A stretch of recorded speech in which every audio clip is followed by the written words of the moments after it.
Alaskans, wherever you are, welcome to the Must Read Alaska Show. Coming to you from somewhere in Alaska. This is the place where we talk about, you guessed it, Alaska. Where we keep the mainstream media on their toes and where we are standing up for what's right in a world run by leftists. You can find out more by heading over to mustreadalaska.com and also checking out the Must Read Alaska YouTube channel for some really great content. But first, let's get this party started. Welcome, everybody, to the Must Read Alaska Show. I'm your host, John Quick, coming to you live from somewhere in Alaska. And boy, I hope today was the last day that I see snow on the Kenai Peninsula. It snowed maybe 2 inches, and I am ready for that sun to come peeking through.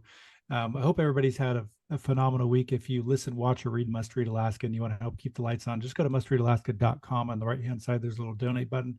Every $5, $10, $100 helps keep the lights on here at Must Read Alaska. If you want to sponsor the Must Read Alaska show, just email me, John, John, at mustreadalaska.com. We are creeping up on our 400th episode, which is very exciting. For that episode, I will make sure to have Suzanne Downing back on, and we'll kind of go back and forth about our favorite episodes. So that'll be a fun one. You won't want to miss out on that. But today we have a very special guest, Leigh Sloan. She has a new book coming out, which is very exciting. It's already out. She has a group called The Brave Nation that she helps lead. She has her own podcast. It's going to be very exciting to hear from her today. Welcome to the Must Read Alaska Show, Leigh. Well, thank you so much, John, for having me. Appreciate it. Well, this will be fun. So first, let's talk about your podcast. You have your own podcast. There's not a lot of people in Alaska that have their own podcasts. What got you kind of spurred on to start your podcast in the first place? Well, actually, I'm a former pastor, and as you know, I don't know, the church as a whole, you can't always talk about the most controversial things within the pulpit, so to speak. So I thought, what were the things I was always getting in trouble for talking about, or what would I get in trouble for talking about when I'm in the pulpit? And I thought, I'm going to start something called Brave Conversations. That's what it was at the beginning. And then it turned into Brave Nation. But I am always a person who wants to say the thing that no one else wants to say, and really just Let's get it out there. Let's get it in the open and let's talk about it. That's awesome. So we were talking a little bit beforehand. You have around 100 episodes, which is pretty phenomenal. What do you think your biggest thing that you've learned along the way from doing 100 episodes? That's a lot of episodes. I mean, there's probably more than that. I didn't really know how many because it's been years now. But the things I've learned along the way, I think just having brave conversations with people, when you actually talk to people that think differently from you, it's actually not as scary as you think it's going to be. And people are actually, they can actually collaborate. We're actually made to do that once we talk to one another and we're not behind the keyboard doing keyboard wars.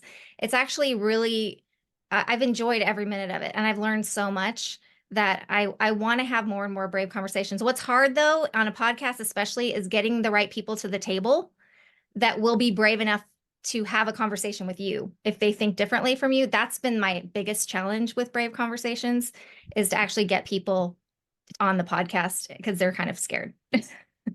Yeah, we seem to have lost the art of being able to just have adult conversations.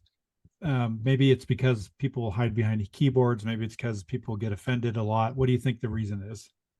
I mean, part of it is everybody is their own curator of content now. You know, everybody has a voice that can go around the world. And that's really not natural for us. I mean, we're meant to kind of have more localized conversations. So when we first started having these conversations, we had them privately, and it was a little bit easier to do. But if you think about it, everything you say is going to be blasted out 100 times. You know, it could be taken out of context. Anything you say and do can and will be used against you, right? So Yeah.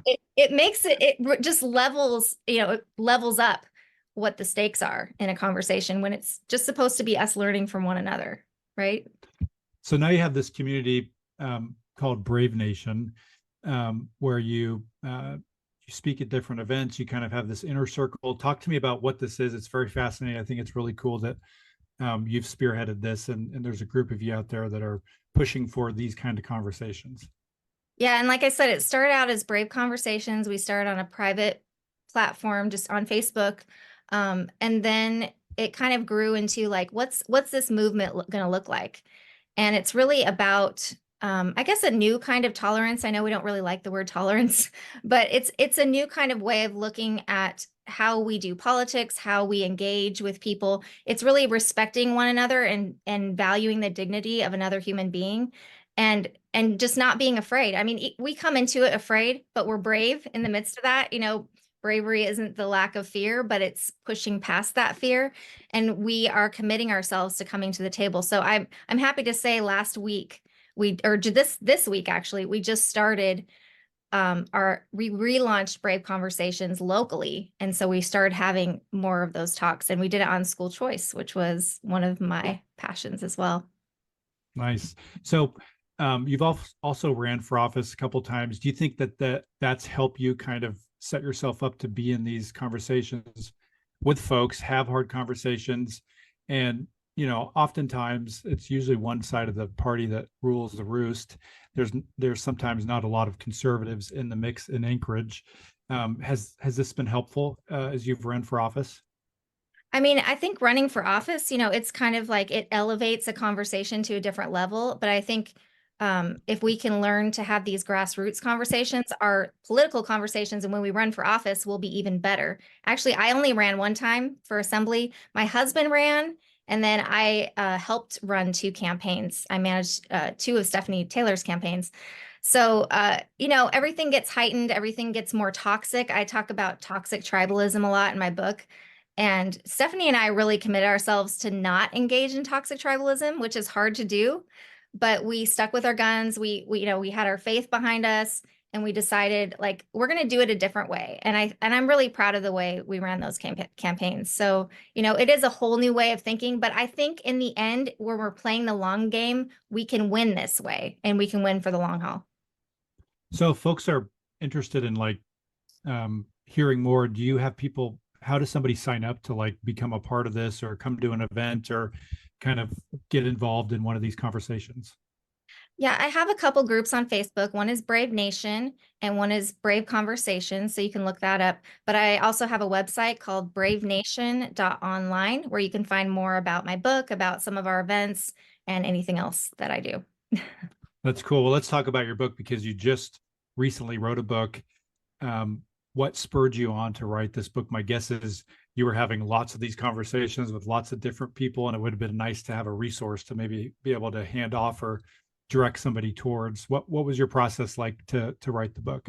Well, I think that the culmination of my thoughts for this book was probably about a 10-year process of like, these are some of the principles I've been teaching people, but it came together. The book came together really fast. It was about 7 days that it took me to write the first draft of this book.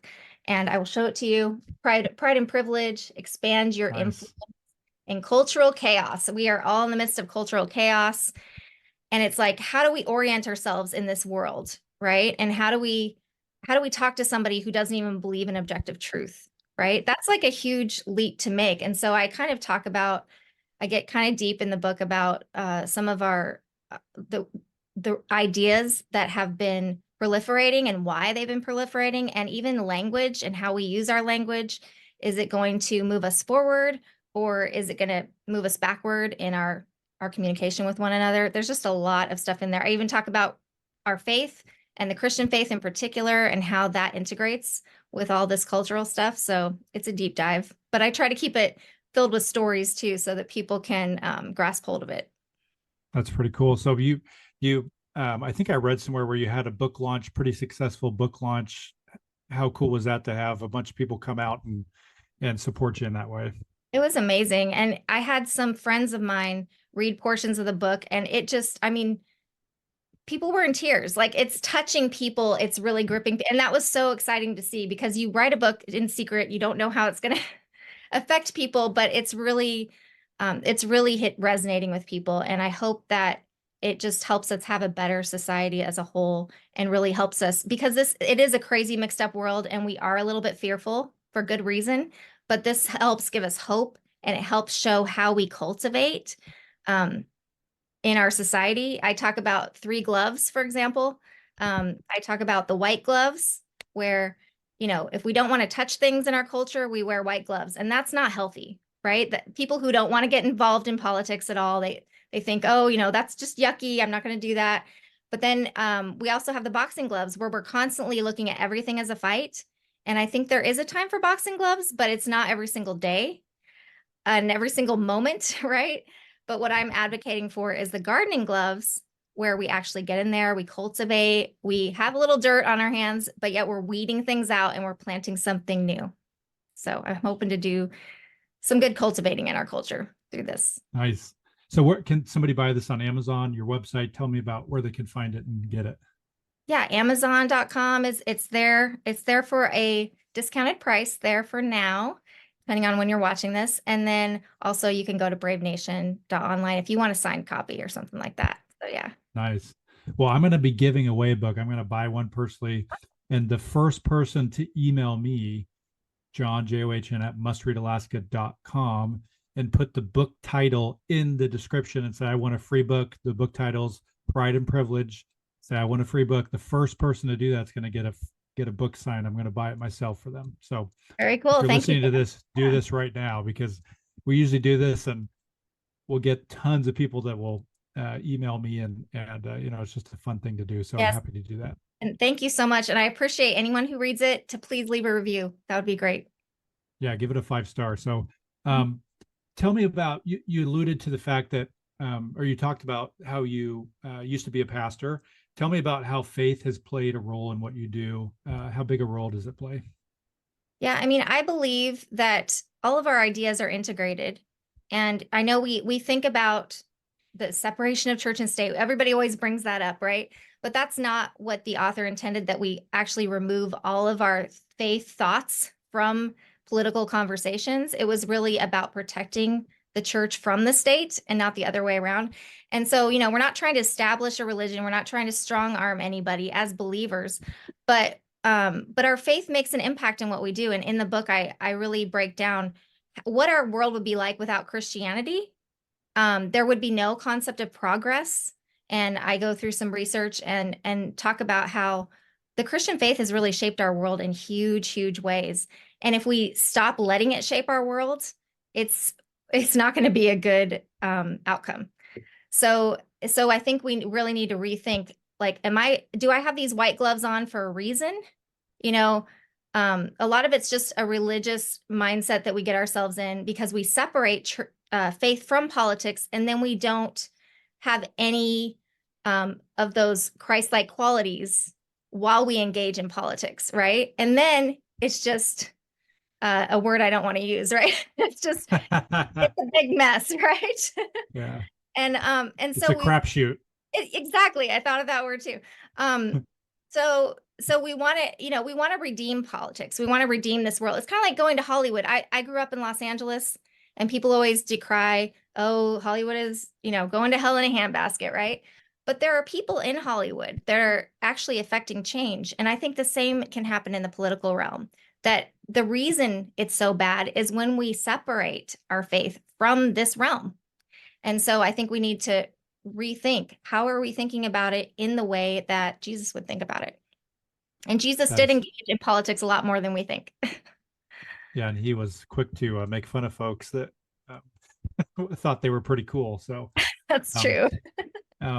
Tell me a little bit about. So there's lots of folks. I hear from folks that have a lot of respect for you, people that look up to you and read your stuff and watch your stuff.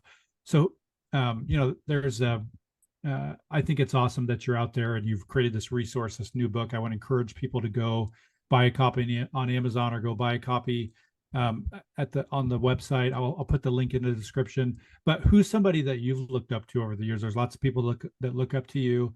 Who's somebody that's kind of been a hero in your life, and why? I'm not normally asked this question, but the person that popped into my mind first was actually Jordan Peterson, which is an interesting one. Maybe not my most ideal person, but I just admire his emphasis on, I think, the right conversations. I think he's talking about big thoughts that we all need to think about, and he is not afraid to stand up against people who are going to limit our freedom of speech, which is super, super important. It's the reason it's in the First Amendment, right? And so I admire the conversations that he's having, and I want to have a lot more like those. So that would be it. That's awesome.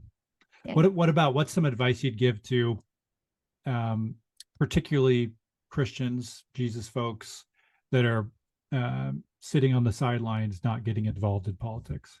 Yeah, I think, and I talk about this in the last chapter of my book. I speak more to Christians in the last couple chapters, but I think a lot of us really have this thing called false humility. And false humility keeps us from stepping up and getting in the game. I had it too. Even before I ran for office, I did not want to run for office. And I talk about some of my story in the book as well.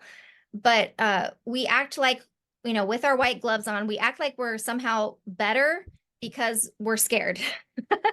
And really, that's not humility at all. Sometimes it's humility to get up and to stand up and do our part. And I think the reason that evil can triumph is when good people sit back and they think that they're being humble.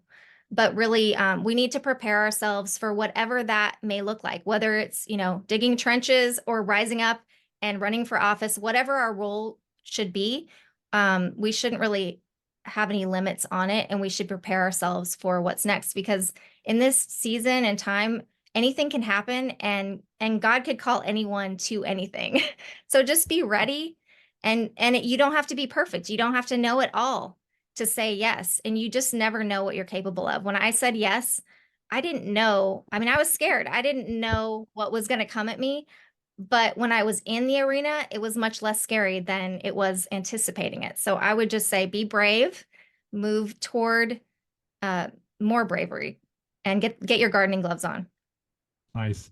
Well, and folks listening in, it's not always combative, meaning that, for an example, on the Anchorage just had a race, and there were 7 service board areas that didn't have anybody put their name in the hat. And that is some of the lowest hanging fruit that folks could get involved in.